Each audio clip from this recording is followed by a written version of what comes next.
BMC radio Malayalam വാർത്തകൾ നിങ്ങൾക്കായി അവതരിപ്പിക്കുന്നത് ഐമാക് കൊച്ചിൻ കലാഭവൻ. കലാവിദ്യാർത്ഥികൾക്ക് പ്രിയപ്പെട്ട ബഹ്റൈനിലെ കലാകേന്ദ്രം.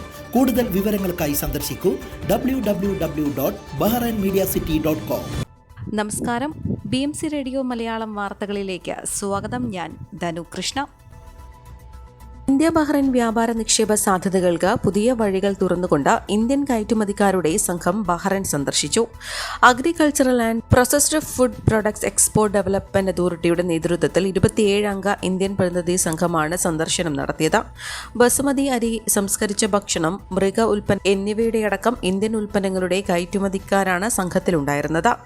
Bahrain chamber of commerce and industry, Bahrain India society എന്നിവയുടെ സഹകരണത്തോടെ ഇന്ത്യൻ എംബസി ഇവർക്കായി ബിസിനസ് മീറ്റിംഗ് സംഘടിപ്പിച്ചു. മീറ്റിംഗിൽ 100ലധികം ബഹ്റൈൻ വ്യവസായികൾ പങ്കെടുത്തു.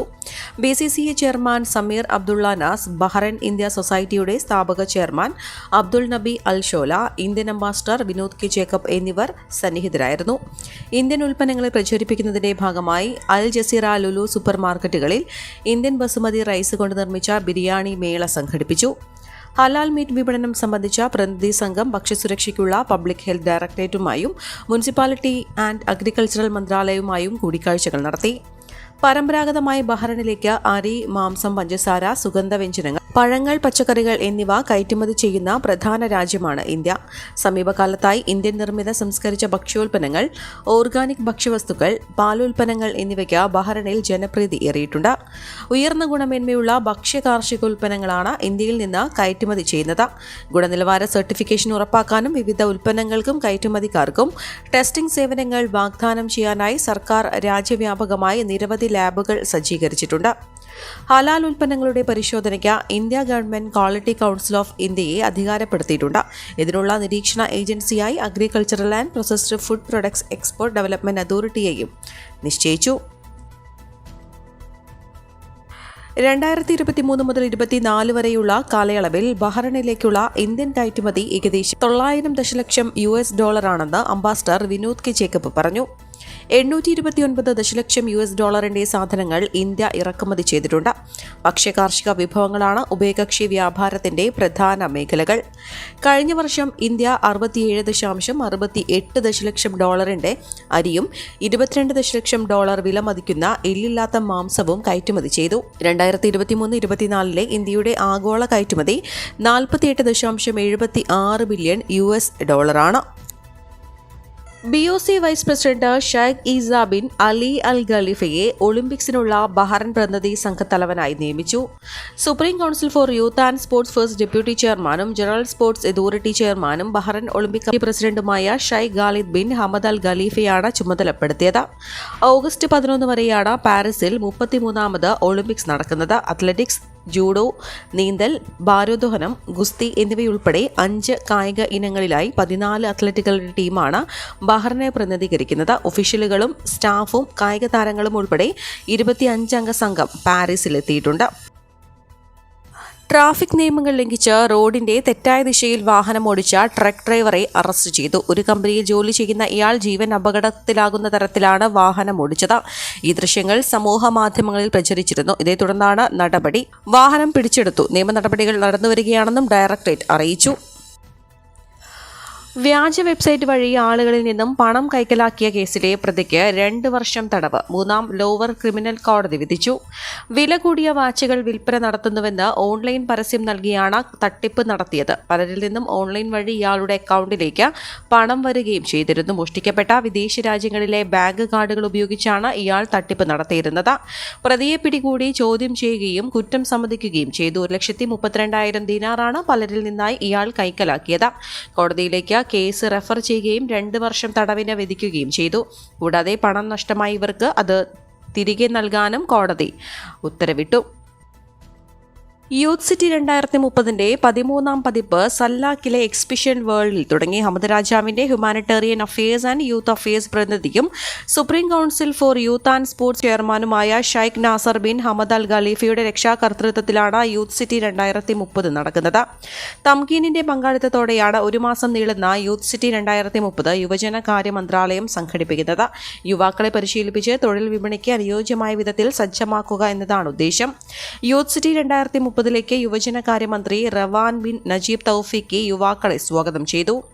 വിവിധ മേഖലകളിൽ 148 പ്രോഗ്രാമുകളിലായി 4000 പരിശീലന അവസരങ്ങളാണ് യൂത്ത് സിറ്റി വാഗ്ദാനം ചെയ്യുന്നത്. രാജ്യവികസനത്തിന് സംഭാവന നൽകാൻ ആവശ്യമായ വൈദഗ്ധ്യം വികസിപ്പിച്ചെടുക്കുക എന്ന നയത്തിന്റെ ഭാഗമായാണ് പരിപാടി സംഘടിപ്പിച്ചിരിക്കുന്നത്.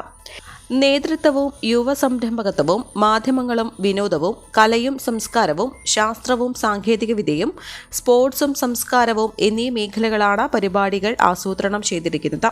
9 മുതൽ 14 വയസ്സുവരെയുള്ളവർക്ക് രാവിലെ 15 മുതൽ 35 വരെ പ്രായമുള്ളവർക്ക് വൈകുന്നേരവുമാണ് പരിപാടികൾ നടക്കുന്നത്.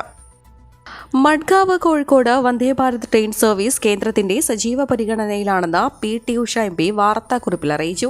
മഡ്ഗാവിൽ നിന്ന് ആരംഭിക്കുന്ന വന്ദേഭാരത് എക്സ്പ്രസ് കോഴിക്കോട്ടേക്ക് നീട്ടാൻ ഗോവൻ മലയാളി സമൂഹം അഭ്യർത്ഥിച്ചതിന്റെ അടിസ്ഥാനത്തിലാണ് കേന്ദ്ര റെയിൽവേ മന്ത്രി അശ്വിനി വൈഷ്ണവിനോട് താൻ ഈ ആവശ്യം ഉന്നയിച്ചത്. വിഷയത്തിൽ അനുഭാവപൂർണമായ നിലപാട് മന്ത്രി സ്വീകരിച്ചെന്നും എം.പി. പറഞ്ഞു. സ്കൂളിലെത്താൻ 5 മിനിറ്റ് വൈകിയതിനെ തുടർന്ന് 3ാം ക്ലാസ് വിദ്യാർത്ഥിനിയെ വെയിലത്ത് നിർത്തിയെന്ന് പരാതി. പാലക്കാട്ടെ ലയൺസ് സ്കൂളിനെതിരെയാണ് രക്ഷിതാവായ വിനോദ് പരാതി ഉയർന്നത്. 1 മാസം മുൻപാണ് സംഭവം. 8:20 ലയൺസ് സ്കൂളിൽ ക്ലാസുകൾ ആരംഭിക്കുന്നത്. വിനോദിന്റെ മകൾ സംഭവ ദിവസം 5 മിനിറ്റ് വൈകിയാണ് സ്കൂളിലെത്തിയത്. എന്നാൽ സെക്യൂരിറ്റി ജീവനക്കാർ ഗേറ്റ് തുറക്കാൻ തയ്യാറായില്ല. തുടർന്ന് അരമണിക്കൂറോളം കുട്ടിക്ക് വെയിലത്ത് നിൽക്കേണ്ടി വന്നു. ഗേറ്റ് തുറക്കാൻ വിനോദ് ആവശ്യപ്പെട്ടപ്പോൾ പ്രിൻസിപ്പളും അധ്യാപകരും മോശമായി പെരുമാറിയെന്നും ആരോപണമുണ്ട്. ഇതും കുട്ടിക്ക് വിഷമമുണ്ടാക്കി. അരമണിക്കൂർ കഴിഞ്ഞ് ക്ലാസ്സിലെത്തിയപ്പോൾ ആരും തന്നോട് മിണ്ടിയില്ലെന്നും ഒരുപാട് വിഷമത്തോടെയാണ് ഇരുന്നതെന്നും കുട്ടി പറയുന്നുണ്ട്. അന്നത്തെ സംഭവത്തിന് ശേഷം 1 മാസമായി കുട്ടി സ്കൂളിൽ പോയിട്ടില്ല. മറ്റൊരു സ്കൂളിൽ പോയാൽ മതിയെന്നാണ് മകൾ വാശി പിടിക്കുന്നതെന്നും വിനോദ് പറഞ്ഞു. സംഭവത്തിൽ മനുഷ്യാവകാശ കമ്മീഷൻ കേസെടുത്തു. ഇത്തരം ശിക്ഷാരീതികൾ സ്കൂളിൽ പാടില്ലെന്ന് പ്രിൻസിപ്പലിന് കർശന നിർദ്ദേശം നൽകിയിട്ടുണ്ടെന്നാണ് മാനേജ്മെന്റ് പ്രതികരിച്ചത്. അതേസമയം സ്കൂളിന്റെ ഭാഗത്തു നിന്ന് വീഴ്ചയുണ്ടായിട്ടില്ലെന്നാണ് പ്രിൻസിപ്പൽ നൽകിയ വിശദീകരണം. മണപ്പുറം കോമ്പാക്ട് ആൻഡ് കൺസൾട്ടൻസി ലിമിറ്റഡിൽ നിന്ന് 19.94 കോടിയുടെ തട്ടിപ്പ് നടത്തിയ കേസിലെ പ്രതി ധന്യ മോഹനെ കോടതി റിമാൻഡ് ചെയ്തു. ശനിയാഴ്ച വൈകിട്ട് 5 കൊടുങ്ങല്ലൂർ കോടതിയിൽ ഹാജരാക്കിയ പ്രതിയെ 14 ദിവസത്തേക്കാണ് റിമാൻഡ് ചെയ്തത്. ധന്യ മോഹൻ വെള്ളിയാഴ്ച വൈകിട്ടാണ് കൊല്ലം ഈസ്റ്റ് പോലീസ് സ്റ്റേഷനിൽ കീഴടങ്ങിയത്. തുടർന്ന് ഇവരെ വലപ്പാട് പോലീസിന് കൈമാറുകയായിരുന്നു. പുലർച്ചെ 3 വലപ്പാട് പോലീസ് സ്റ്റേഷനിൽ എത്തിച്ച പ്രതിയെ ചോദ്യം ചെയ്തപ്പോൾ കുറ്റം സമ്മതിച്ചതായും കൊടുങ്ങല്ലൂർ ഡിവൈഎസ്പി കെ രാജു പറഞ്ഞു. വയനാട് മാനന്തവാടി ദ്വാരക AUP സ്കൂളിലെ ഭക്ഷ്യവിഷബാധയിൽ അന്വേഷിച്ച് റിപ്പോർട്ട് നൽകാൻ മന്ത്രി വി ശിവൻകുട്ടി വയനാട് കളക്ടർക്ക് നിർദ്ദേശം നൽകി. സ്കൂളിൽ നിന്ന് ഉച്ചഭക്ഷണം കഴിച്ചതിന് പിന്നാലെ വിദ്യാർത്ഥികൾക്ക് ഛർദിയും വയറിളക്കവും ഉണ്ടായത്. 40ഓളം കുട്ടികൾക്കാണ് ഛർദിയും വയറിളക്കവും ഉണ്ടായതെന്നാണ് വിവരം. നഗരസഭാ തലസ്ഥാനത്ത് അനധികൃത മാലിന്യ നിക്ഷേപം തടയുന്നതിനായി നൈറ്റ് ഡേ സ്ക്വാഡുകൾ ശക്തമാക്കി. വെള്ളിയാഴ്ച നഗരസഭ നൈറ്റ് സ്ക്വാഡിലെ പരിശോധനയിൽ നിരോധിത പ്ലാസ്റ്റിക് ഉൽപ്പന്നങ്ങൾ പിടിച്ചെടുക്കുകയും അപാകതകൾ ശ്രദ്ധയിൽപ്പെട്ടതിനെ തുടർന്ന് ആകെ 22,080 പിഴ അടപ്പിക്കുകയും ചെയ്തു. ഇന്നലെ നടന്ന ഡേ സ്ക്വാഡ് വൃത്തിഹീനമായ രീതിയിൽ പ്രവർത്തിച്ചതും ശരിയായ രീതിയിൽ മാലിന്യം കൈകാര്യം ചെയ്യാത്തതുമാണ് സ്ഥാപനങ്ങൾക്ക് നോട്ടീസ് നൽകിയത്. ആകെ 20,030 രൂപ പിഴ ഈടാക്കി. കേശവദാസപുരം KFC ഓൺലൈൻ ബുക്കിംഗ് കൗണ്ടറിലും കിച്ചണിലും ശരിയായ രീതിയിൽ സംസ്കരിക്കാത്ത രീതിയിൽ മാലിന്യം ശേഖരിച്ചു വെച്ചിരിക്കുന്നതായും വിവരം ലഭിച്ചു. അതിൽ നിന്നും ദുർഗന്ധം വമിക്കുന്നതായും പുഴുവരിച്ച നിലയിലാണ് സൂക്ഷിക്കുന്നതെന്നും കാണിച്ച മേയറുടെ മൊബൈലിലാണ് പരാതി ലഭിച്ചത്.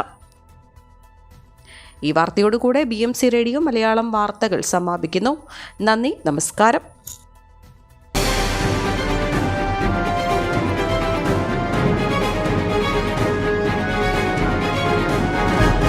BMC റേഡിയോ മലയാളം വാർത്തകൾ നിങ്ങൾക്കായി അവതരിപ്പിക്കുന്നത് ഐമാക് കൊച്ചിൻ കലാഭവൻ. കലാവിദ്യാർത്ഥികൾക്ക് പ്രിയപ്പെട്ട ബഹ്റൈനിലെ കലാകേന്ദ്രം. കൂടുതൽ വിവരങ്ങൾക്കായി സന്ദർശിക്കൂ www.bahrainmediacity.com.